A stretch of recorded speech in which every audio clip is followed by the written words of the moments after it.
everybody, and welcome to the Mind of Marlin and another Treetop Talk.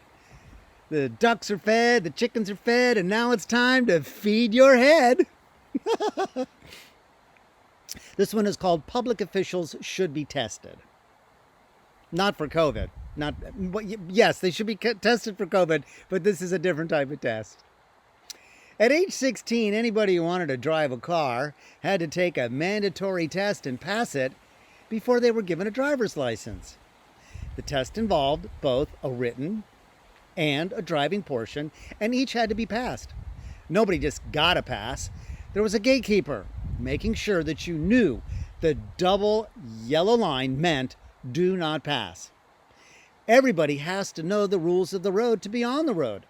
Otherwise, you may kill yourself and somebody else along with you. So why is it that if we have to take a test and pass it to drive a car, that we don't have to take a test and pass it to lead a country? On Inauguration Day, Donald Trump put his hand on a book. It always has to be a Bible, which apparently holds more sanctity than a Torah, Quran, or Bhagavad Gita. And he was sworn to uphold and defend the Constitution of the United States. Don't you think that putting his hand on the Constitution would have been much more appropriate than any of those other books? Apparently, that red box the Bible is sitting on must be some kind of a heat sink to keep the Bible from bursting into flames when Donald swore on it.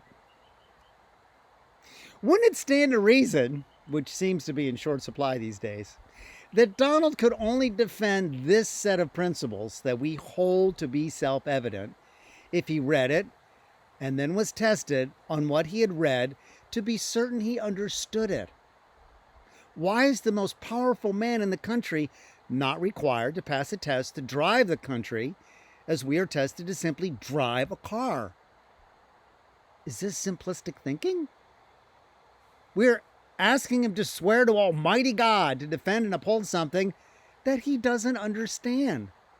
That's a setup, a gotcha moment, that later somebody can say, you said that you would defend and uphold it, so why isn't that happening? You flunked a test, but we never gave it to you in the first place. So who is to be accountable for this gross oversight?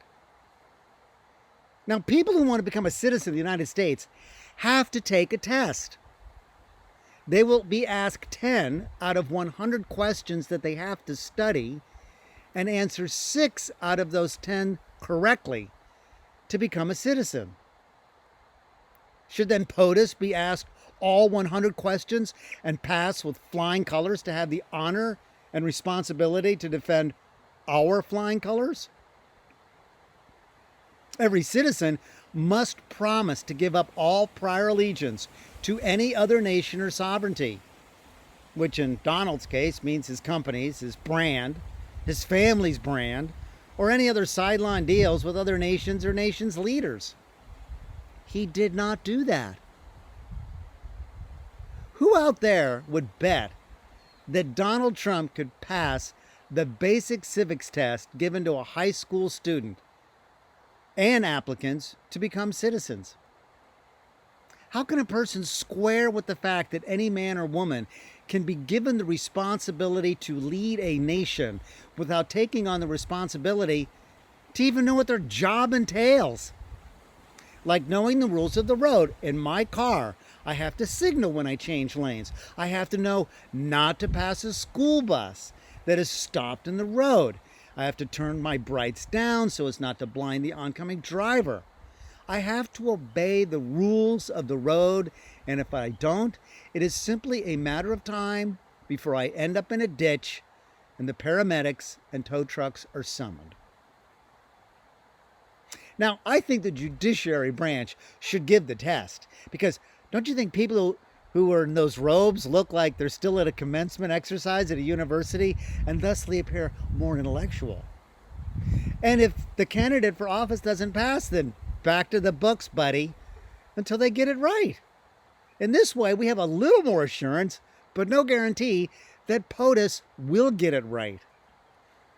If nobody holds POTUS accountable, especially if he doesn't act responsibly, then we have truly become an authoritarian government and are no better than a two-bit, second-rate, third-world dictatorship.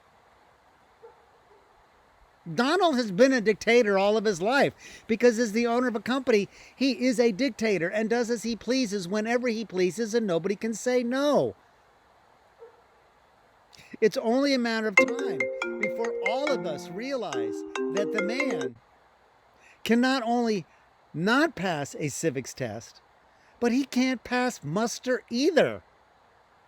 Somebody please pass the muster to Donald. He's going to need it because the way the polls are going, he's never going to catch up. Hey, thanks for watching, everybody. I'll see you soon next Tuesday.